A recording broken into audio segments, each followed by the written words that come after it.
tahun ya buat Muhammad ya. Ya, silakan. Jelaskan ke kami kenapa Anda sangat benci beliau. Apa kesalahan beliau terhadap Anda, terhadap agama Anda, terhadap keluarga Anda, sampai Anda kok sangat benci dia? Silakan. Apa kesalahan berarti yang... kok nggak mengakui? Enggak, saya tanya, kenapa Anda sangat benci kepada beliau? Kesalahan beliau terhadap Anda itu apa? Kesalahannya Anda Muhammad pernah... itu dia pedofil. Siapa yang pernah jadi korbannya? Aisyah. Keluargaan. Oh, di mana itu? Di mana dia jadi korban? Ya Aisyah masih bocil dikawinin. Terus kenapa Anda yang sibuk? Kan keluarganya yang mau. Keluarganya Kan si begitu perempuan ini. Ya nggak usah Anda tiru. Nggak usah Anda tiru. Nggak usah ditiru. Berarti Muhammad nggak patut ditiru? Ya jangan Anda tiru. Kan Anda bukan pengikutnya. Ngapain Anda harus sakit hati sama dia? Bukan keluarga Berarti Muhammad Anda nggak patut juga. ditiru. Bagi kami meneladani beliau. Kami meneladani beliau. Kami meneladani beliau. Semua dari beliau kami teladani. Justru Anda ini yang lucu. Termasuk kawin Anda bocil. ini. Oh enggak. Justru kebanyakan dari kaum kalian itu bukan hanya mengawini bocil, tapi mengawini sesama jenis. Itu loh. Mana buktinya?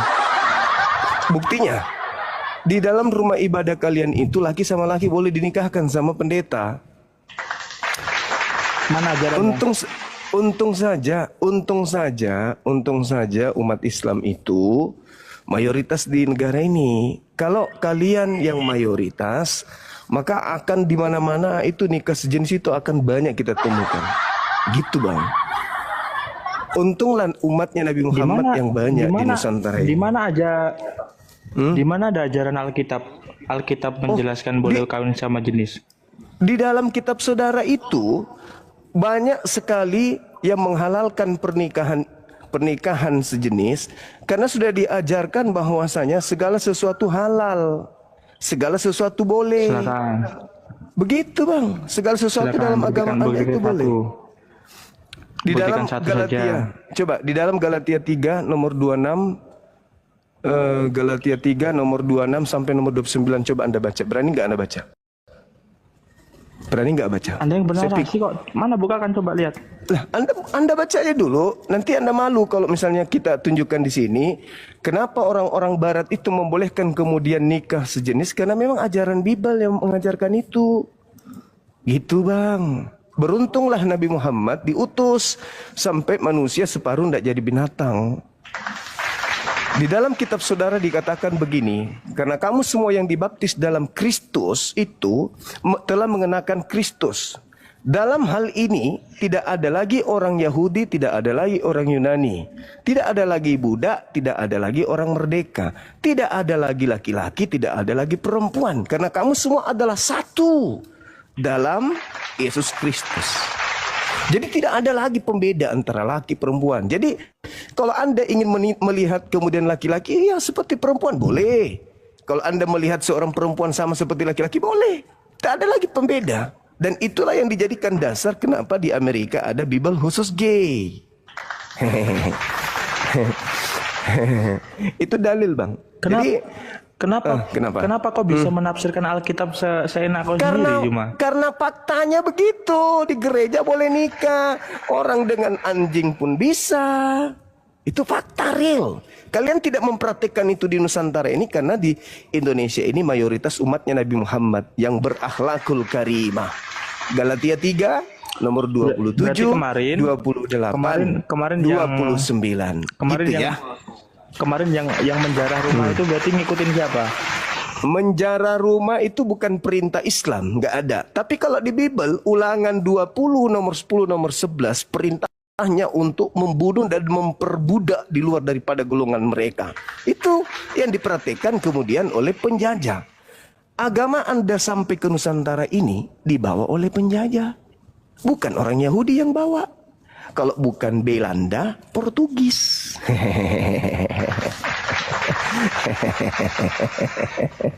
Jadi kebencianmu terhadap Nabi Muhammad itu karena kamu buta. Kamu tidak mengenal Nabi Muhammad. Kamu hanya diracuni oleh orang-orang yang ingin mengajarkan penyembahan terhadap makhluk yang keluar dari kubur. Kau tahu enggak? Bahwasanya apa yang kau tuduhkan kepada Nabi Muhammad itu tidak akan pernah bisa Anda buktikan. Nabi Muhammad datang di tengah-tengah bangsa Arab. Orang Arab menerimanya, orang Arab mencintainya, orang Arab menyanjungnya, orang Arab mengidolakannya. 1400 tahun silam sampai hari ini tidak pudar kecintaan mereka. Itu artinya bahwa tidak ada cacat yang ditinggalkan oleh Nabi Muhammad.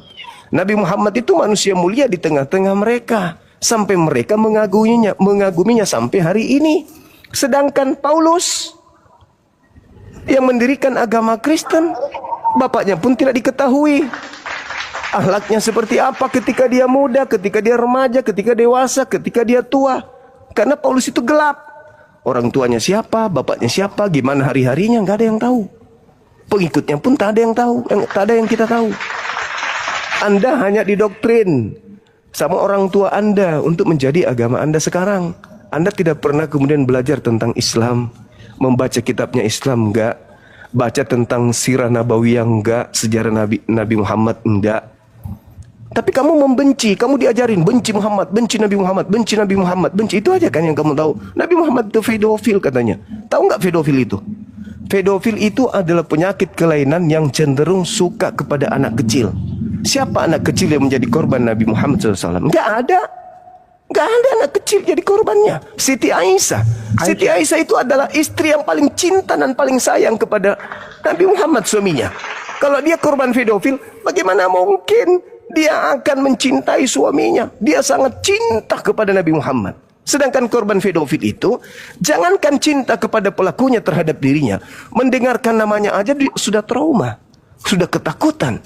Ini Siti Aisyah sampai menghafalkan 2000 lebih haditsnya, dan dia sangat cinta kepada Nabi, kepada suaminya yang adalah nabinya sendiri. Lagian Nabi Muhammad itu menikahinya bukan karena unsur Nabi Muhammad yang menginginkan saja, tetapi kedua orang tuanya. Kemudian itu petunjuk dari Allah. Apa hikmahnya? Supaya Nabi Muhammad SAW memberikan pengajaran-pengajaran tentang wanita kepada istrinya Siti Aisyah. 1400 tahun silam, Bung, 1400 tahun silam, orang Arab yang hidup di padang gurun, kalau sudah 9 tahun, itu sudah dewasa banget. Sudah dewasa banget itu orang Arab, 1400 tahun silam. Jangankan dulu, sekarang aja kalau Anda lihat orang Arab yang usia 9 tahun, perempuannya tuh sudah bangkok-bangkok semua, udah besar-besar semua. Nah, sedangkan tidak ada celah di situ. Nabi Muhammad tidak berzina, Nabi Muhammad tidak mencabul, Nabi Muhammad tidak pedofil. Sedangkan kalau Anda melihat sejarah nih, perjanjian dalam kitab saudara, perjanjian baru misalnya, terjemahan 1928. Anda baca di Markus 6 itu, apa yang dituliskan di sana? Bagaimana Nabi Anda menyebut Maria itu, istrinya dia itu, di dalam Filipus juga dikatakan, Injil Filipus usianya berapa dinikahinnya. Belum lagi tradisi-tradisi yang ada pada zaman dulu, bahkan sampai sekarang. Orang Indonesia neneknya baru tamat SD sudah nikah. Apakah itu kehinaan? Bukan kehinaan. Yang hina itu laki sama laki di gereja, anjing sama laki, anjing sama perempuan di gereja. Apa dasar pijakannya? Ya Bibelnya. Segala sesuatu boleh, segala sesuatu jangan lagi mau diperhamba oleh aturan hukum-hukum. Gak boleh lagi. Kalian bukan lagi anak-anak, kalian bukan lagi hamba Tuhan, tapi kalian adalah anak-anak Tuhan. Kalian pewaris surga. Tak ada lagi boleh mengatur-mengatur kalian. Bebas, sebebas-bebasnya. Makanya di dalam kitabmu Galatia 3 yang kumaksud tadi, nomor 26, 27, 28, 29, tak ada lagi pembeda antara laki sama laki. Antara laki dan perempuan sama saja. Ambat aja. Pokoknya ada lubangnya, ambat aja. Suka-suka lu. Itu dalil. Makanya satu-satunya agama di atas muka bumi ini yang menerbitkan kitab yang dianggap suci khusus untuk gay hanya agamamu. Paham ya? Nah, coba, ada nggak HP-mu di situ? Nih, saya bukakan ya, biar kau baca. Malu dia. malu. Jadi saran saya, kau ganti nama kamu itu, ya jangan lu pakai menghujat seperti itu ya. Nabiku Nabi Muhammad adalah nabi yang paling mulia di antara seluruh makhluk yang pernah ada di atas muka bumi ini. Kamu hanya dicekoki kebencian terhadap nabiku. Nabiku tidak ada salah. Ini tak kasih lihat kitabnya ya.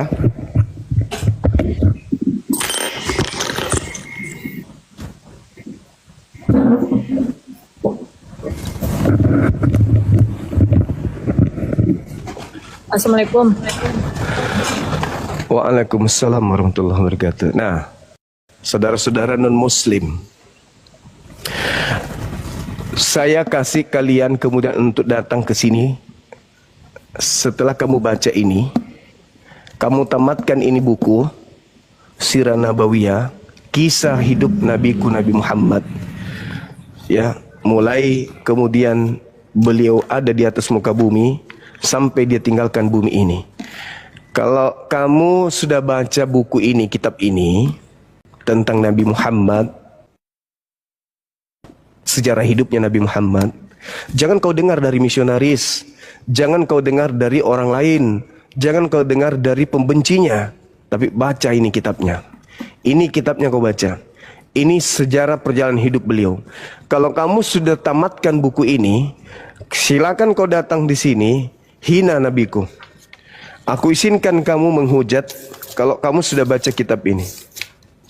Tapi kalau kamu belum membaca tentang beliau, belum tahu sejarah hidup beliau, lantas kemudian kalian datang di sini untuk menyebarkan fitnah, itu sama halnya Anda mempermalukan agama kalian. Itu sama halnya kalian mempermalukan agama Anda yang Anda anut sendiri. Kenapa? Karena Anda mau berbicara sesuatu yang Anda belum tahu, hanya berdasarkan kebencian saja. Begitu. Masya Allah.